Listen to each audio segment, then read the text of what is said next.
Checkpoints is presented by pharmaceutical company GM Pharma. Georgian Prime Minister Irakli Garibashvili, who is participating in the third summit of European political community in Spain's city of Granada, said the European countries' people I met and spoke with, including on the panel, clearly support us and acknowledge that they should not make the same mistake they made last year. The Prime Minister believes Georgia is ahead of the countries that have been granted the EU candidate status. We share the view that may be a merit-based decision, but we also know it's political. Having Moldova, Ukraine, Bosnia-Herzegovina and not Georgia as EU candidates say everything, he said. As for bilateral meeting with European leaders, the Prime Minister said he informed them of the nation's accomplished progress and obtained assurance from all European leaders that they would back Georgia's application for EU candidate status. The third summit of EPC is attended by 47 leaders of European countries and executives of various EU institutions. In August 2023, construction cost index increased by 1% compared to the previous month, according to the preliminary data from the National Statistics Office of Georgia. According to the document, the change was mainly due to a 1.6% increase in the average monthly nominal wages of employees in the construction sector, which contributed 0.6 percentage points to the total index change. Compared to February 2022, the construction cost index increased by 10.9%. The latter was largely caused by the 28.1% increase in average monthly nominal wages of employees in the construction sector and by the 6.2% increase in the price of construction materials, which contributed 6.45 and 3.46 percentage points to the total index change, respectively. The ongoing impeachment procedure against the president of Georgia does not help to depolarize the situation in Georgia. On the contrary, it fuels polarization, said Pavel Herchinsky, EU ambassador to Georgia. According to Pavel Herchinsky, the court's decisions should be respected. As you all know, now the case is with Constitutional Court of Georgia. I don't want to comment. It's for Constitutional Court to pronounce itself. I understand that both the representatives of the president as well as the ruling party have provided their arguments. I'm waiting, as all of us are waiting, for the opinion of the court. That's, of course, we have to respect.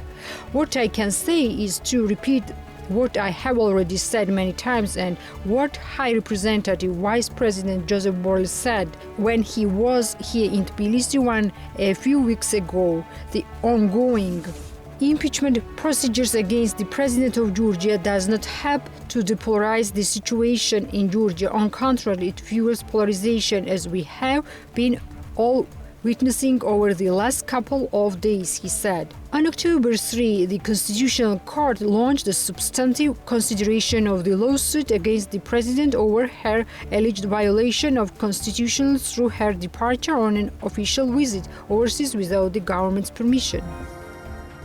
I would like to thank my representatives who withstood all kinds of psychological, moral pressure and insults in the face of absurd accusations and non-existent evidence. They decently defended the institute of the president, wrote Georgian President Salome Zurabishvili on a social network, responding to the proceedings in the Constitutional Court on the impeachment issue.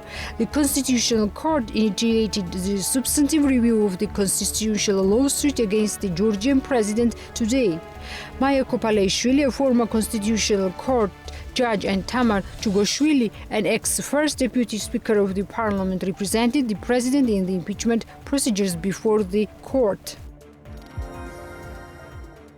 In August, compared to the same period of the previous year, the volume of funds transferred to Georgia decreased by 40%, totaling $287 million USD, the National Bank of Georgia reported.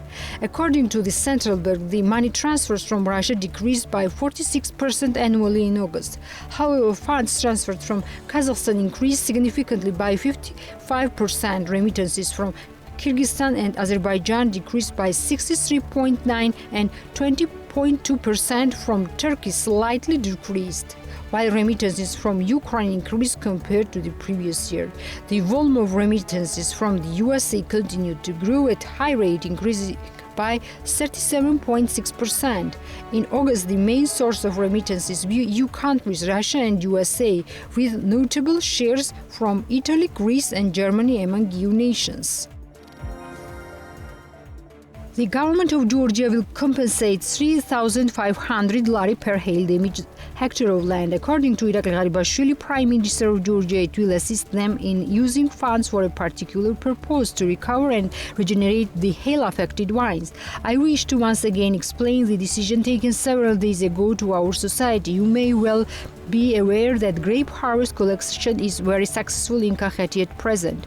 We are providing maximum assistance to our people. Sadly, many vineyard owners have been affected by the hail and harvests have been lost. We of course made their damaged grapes admitted as promised, and this process has been launched. Actual collections include the hail-affected and damaged grapes in the value of 2 million lari. However, as the farmers lost their potential income, we decided to do the same as 2 years ago. We wish to allocate 3,500 lari per hectare to the loss-making vineyard owners as a sign of support. It will assist them in using funds for particular purpose to recover and regenerate the hail-affected vines, said Irakli Garibashvili, Prime Minister of Georgia.